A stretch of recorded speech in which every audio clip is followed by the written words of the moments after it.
Board class 12 के प्यारे विद्यार्थियों, स्वागत है आप सभी का शिवम लेक्चरर में। अर्थशास्त्र का पेपर है जो कि बोर्ड एग्जाम 2025 के लिए सबसे ज़्यादा इंपॉर्टेंट है। तो आप लोग वीडियो को पूरा अंत तक देखिएगा। पूरा पेपर एकदम अच्छे से आंसर के साथ हल करके आपको बताने वाले हैं। समय 3 घंटे 15 मिनट होता है मेरे प्यारे बच्चों, और पूर्णांक होता है 100 का। यहाँ पर थोड़ा सा निर्देश देख लेते हैं। प्रारंभ के 15 मिनट परीक्षार्थियों को प्रश्न पत्र पढ़ने के लिए निर्धारित है। सभी प्रश्न अनिवार्य हैं। प्रश्न संख्या 1 से 10 बहुविकल्पीय प्रश्न है। प्रश्न संख्या 11 से 18 अति लघु उत्तरीय प्रश्न है जिनका उत्तर आपको 50 शब्दों में देना है। और प्रश्न संख्या 19 से 24 लघु उत्तरीय प्रश्न है जिनका उत्तर 150 शब्दों में देना है।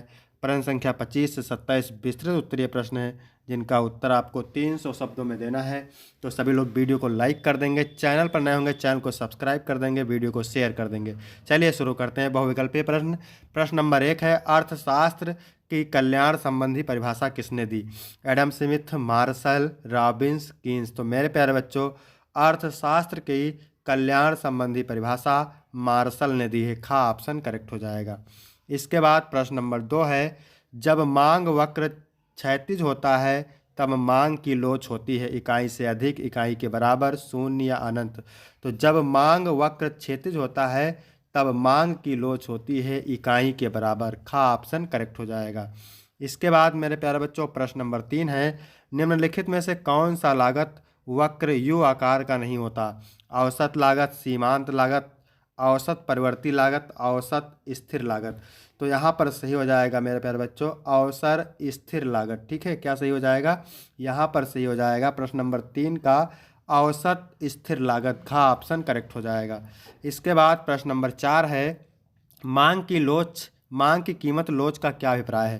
कीमत पर परिवर्तन के कारण मांग में परिवर्तन, मांग में परिवर्तन, वास्तविक आय में परिवर्तन, कीमत में परिवर्तन। तो मांग की कीमत लोच का अभिप्राय है कीमत में परिवर्तन के कारण मांग में परिवर्तन। का ऑप्शन राइट हो जाएगा। इसके बाद प्रश्न नंबर 5 है मेरे प्यारे बच्चों, इनमें से किस बाजार में किसी वस्तु की कीमत न्यूनतम होती है? एकाधिकारात्मक प्रतियोगिता में, एकाधिकार में, पूर्ण प्रतियोगिता में, अल्प अधिकार में। तो मेरे प्यारे बच्चों पूर्ण प्रतियोगिता सही हो जाएगा। पूर्ण प्रतियोगिता बाजार में किसी वस्तु की कीमत न्यूनतम होती है। इसके बाद प्रश्न नंबर 6 है, निम्नलिखित में से कौन सा एक अंतिम उत्पाद है? कमीज, कमीज का कपड़ा, धागा या कपास। तो कमीज सही हो जाएगा मेरे प्यारे बच्चों, कमीज अंतिम उत्पाद है। इसके बाद प्रश्न नंबर 7 है, निम्नलिखित में से कौन प्रत्यक्ष कर है? सेवा कर, सीमा शुल्क, आय कर, मनोरंजन कर। तो यहाँ पर आय कर सही हो जाएगा। ठीक है, आय कर प्रत्यक्ष कर है। इसके बाद प्रश्न नंबर 8 है, क्या कह रहा है, भारत में 500 रुपये तथा 1000 रुपये के नोट का विमुद्रीकरण कब किया गया है? 2015 में, 2016 में, 2017 में, 2018 में। तो भारत में 500 तथा 1000 के नोट का विमुद्रीकरण किया गया है 2016 में। ठीक है। इसके बाद अगला क्वेश्चन है प्रश्न नंबर 9, वर्तमान में रिजर्व बैंक ऑफ इंडिया का गवर्नर कौन है? अमित शाह, नरेंद्र मोदी, निर्मला सीतारमण, शक्तिकांत दास। तो वर्तमान में रिजर्व बैंक ऑफ इंडिया का गवर्नर है शक्तिदास कांत। आपका डी ऑप्शन करेक्ट हो जाएगा। इसके बाद मेरे प्यारे बच्चों प्रश्न नंबर 10 है, बैंक दर में वृद्धि का उद्देश्य होता है मुद्रा पूर्ति में कमी रहना, उपभोग में वृद्धि करना, राष्ट्रीय आय में वृद्धि करना, मुद्रा पूर्ति में वृद्धि करना। तो बैंक दर में वृद्धि का उद्देश्य होता है मुद्रा पूर्ति में वृद्धि करना। ठीक है, मुद्रा पूर्ति में वृद्धि करना। डी ऑप्शन करेक्ट हो जाएगा। वीडियो अच्छा लग रहा हो सभी लोग वीडियो को लाइक कर दें, और चैनल पर नए हो प्लीज़ सभी लोग चैनल को जरूर सब्सक्राइब करें। अब यहाँ हम बात करेंगे अति लघु उत्तरीय प्रश्न की। तो उत्तर आपको 50 शब्दों में देना है और प्रत्येक उत्तर के लिए आपको 3 अंक मिलेगा। तो चलिए देखते हैं, अर्थशास्त्र की केंद्रीय समस्याएं क्या हैं? तो अर्थशास्त्र की केंद्रीय समस्याएं मुख्य रूप से संसाधनों की दुर्लभता से जुड़ी होती हैं। इनमें 3 प्रमुख समस्याएं शामिल हैं। पहला है क्या उत्पादन किया जाए, कैसे उत्पादन किया जाए, तीसरा है और किसके लिए उत्पादन किया जाए। इसके बाद 12 नंबर क्वेश्चन है मेरे प्यारे बच्चों, अर्थशास्त्र के उत्पादन संभावनाओं से आपका क्या अभिप्राय है? तो उत्पादन संभाव्यता का अर्थ है सीमित संसाधनों का उपयोग कर अधिकतम उत्पादन करने की क्षमता। उत्पादन संभाव्यता वक्र पीपीसी दर्शाता है कि किसी अर्थव्यवस्था में 2 वस्तुओं के उत्पादन का अधिकतम संयोजन क्या हो सकता है, बशर्ते कि सभी संसाधनों का पूर्ण और कुशल उपयोग किया जाए। इसके बाद 13 नंबर प्रश्न क्या कह रहा है मेरे प्यारे बच्चों, मांग की लोच को परिभाषित कीजिए। तो मांग की लोच किसी वस्तु की मांग में होने वाले परिवर्तन की मात्रा को दर्शाती है, जबकि उसकी कीमत उपभोक्ता की आय या संबंधित वस्तुओं की कीमत में परिवर्तन होता है। इससे इसे प्रतिशत परिवर्तन के आधार पर मापा जाता है और मुख्यतः 3 प्रकार की होती है: मूल्य लोच, आय लोच और प्रतिस्थापन लोच। इसके बाद मेरे प्यारे बच्चों 14 नंबर क्वेश्चन है, प्रतिस्थापन की सीमांत दर क्या होनी चाहिए। तो प्रतिस्थापन की सीमांत दर उपभोक्ता की इच्छा को दर्शाती है कि वह एक वस्तु के कितने इकाइयों को त्याग करके दूसरी वस्तु की एक अतिरिक्त इकाई प्राप्त करना चाहता है। यह उपभोक्ता की प्राथमिकताओं पर निर्भर करती है और आर्थिक संतुलन में एमआरएस वस्तु के मूल्य अनुपात होनी चाहिए। ठीक है। इसके बाद है 15 नंबर क्वेश्चन, क्या कह रहा है, निवेश क्या है। तो निवेश वह प्रक्रिया है जिसमें पूंजीगत वस्तुओं जैसे मशीनें, भवन, उपकरण आदि पर व्यय किया जाता है ताकि भविष्य में उत्पादन और आय बढ़ सके। यह निजी, सार्वजनिक या विदेशी हो सकता है और आर्थिक विकास में महत्वपूर्ण भूमिका निभाता है। निवेश 2 प्रकार के होते हैं: स्थिर पूंजी निर्माण और मजदूरी भंडार निवेश। इसके बाद 16 नंबर प्रश्न में प्यारे बच्चों, आय का क्या अर्थ है। तो आय वह धनराशि है जो व्यक्ति, संस्था या देश को किसी विशिष्ट अवधि में प्राप्त होती है। यह वेतन, लाभ, ब्याज, किराया आदि से अर्जित हो सकती है। अर्थशास्त्र में आय उपभोक्ता की क्रय शक्ति को दर्शाती है और इसकी वृद्धि से वस्तुओं और सेवाओं की मांग प्रभावित होती है। इसके बाद मेरे प्यारे बच्चों 16 नंबर प्रश्न है, एक पूर्ण प्रतियोगिता बाजार में संतुलन कब स्थापित होता है। तो एक पूर्ण प्रतियोगिता में संतुलन तब स्थापित होता है जब बाजार में मांग और आपूर्ति बराबर होती है तथा कोई अतिरिक्त दबाव मूल्य को बदलने के लिए नहीं होता। यह संतुलन बिंदु वह स्तर होता है जहां सीमांत लागत, सीमांत आय मूल्य होता है। इसके बाद मेरे प्यारे बच्चों 18 नंबर प्रश्न है, व्यापार शेष से क्या अभिप्राय है। तो व्यापार शेष किसी देश के निर्यात और आयात के मूल्य के अंतर को दर्शाता है। यदि निर्यात आयात से अधिक हो तो सकारात्मक व्यापार शेष और यदि आयात निर्यात से अधिक हो तो नकारात्मक व्यापार शेष कहलाता है। इसके बाद मेरे प्यारे बच्चों है लघु उत्तरीय प्रश्न। ठीक है, उत्तर आपको 150 शब्दों में देना है और प्रत्येक उत्तर के लिए आपको 6 अंक मिलेगा। तो चलिए देखते हैं 19 नंबर क्या है, मोस्ट इंपॉर्टेंट सारे प्रश्न हैं, सभी लोग वीडियो को लाइक कर दीजिएगा। ठीक है, व्यष्टि अर्थशास्त्र के महत्वपूर्ण घटक कौन से हैं। तो व्यष्टि अर्थशास्त्र वह शाखा है जो व्यक्तिगत इकाइयों जैसे उपभोक्ताओं, उत्पादकों और बाजारों के व्यवहार का अध्ययन करती है। इसके महत्वपूर्ण घटक निम्न हैं। पहला है मांग और आपूर्ति। यह तत्व वस्त्रों और सेवाओं के मूल्य निर्धारण और व्यापारिक गतिविधियों को प्रभावित करता है। मांग और आपूर्ति के संतुलन से बाजार मूल्य और मात्रा निर्धारित होती है।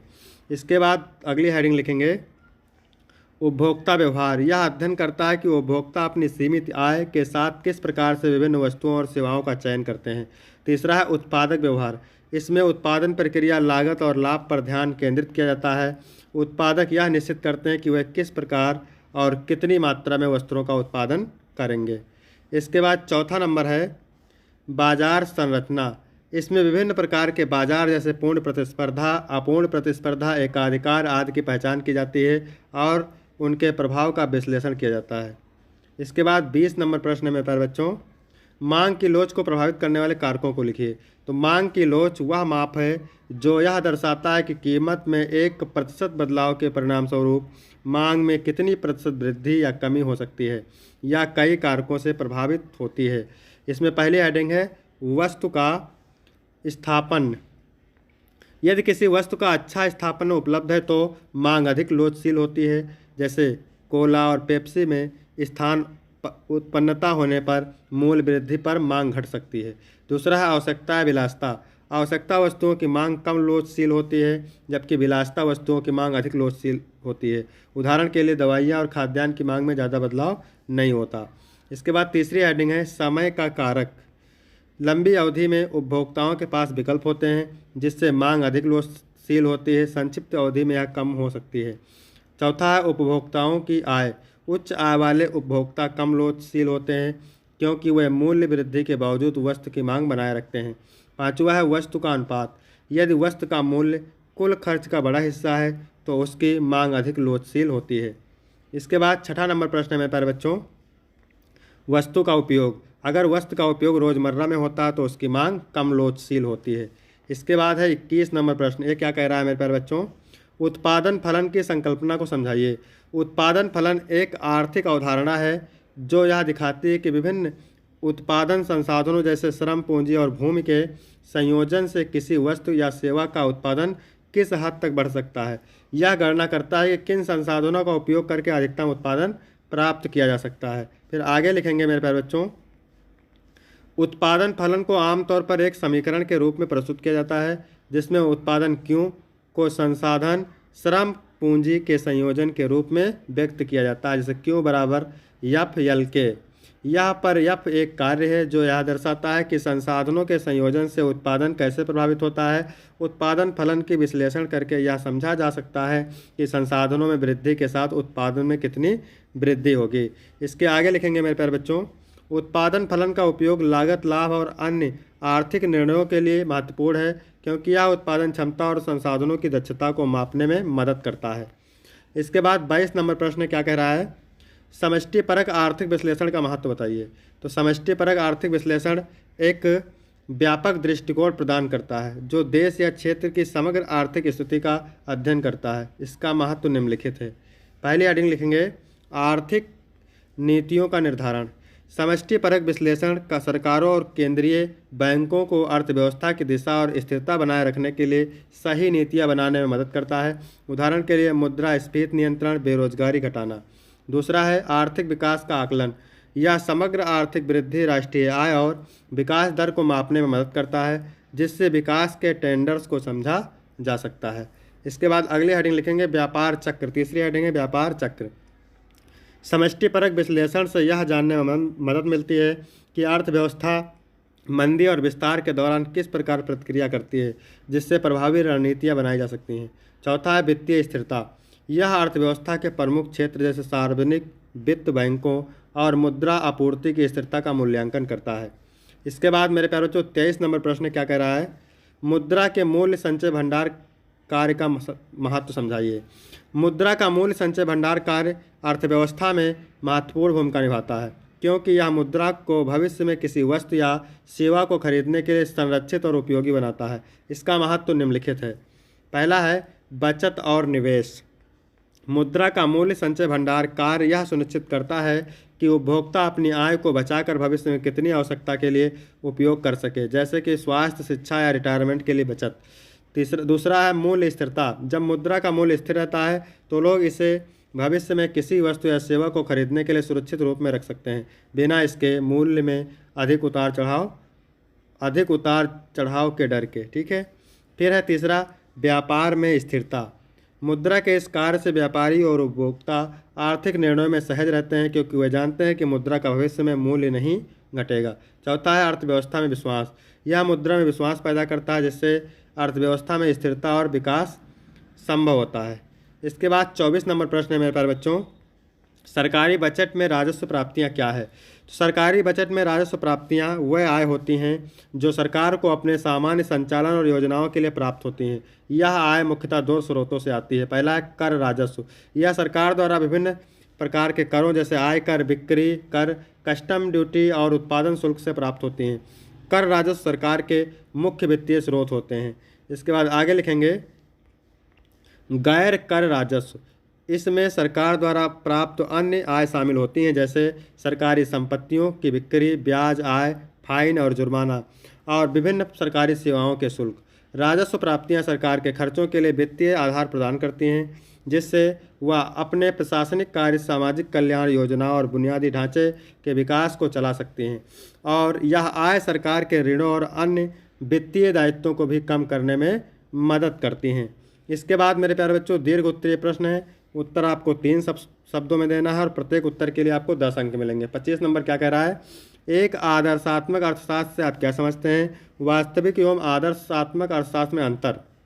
अथवा उत्पादन लागत से आप क्या समझते हैं। रेखा चित्र की सहायता से कुल लागत, सीमांत लागत और औसत लागत के संबंधों को समझाइए। 26 नंबर है समष्टि अर्थशास्त्र क्या है। समष्टि अर्थशास्त्र के विषय वस्तु की विवेचना कीजिए। फिर अथवा करके दिया है राष्ट्रीय आय की गणना करने के लिए किसी एक विधि की विवेचना कीजिए।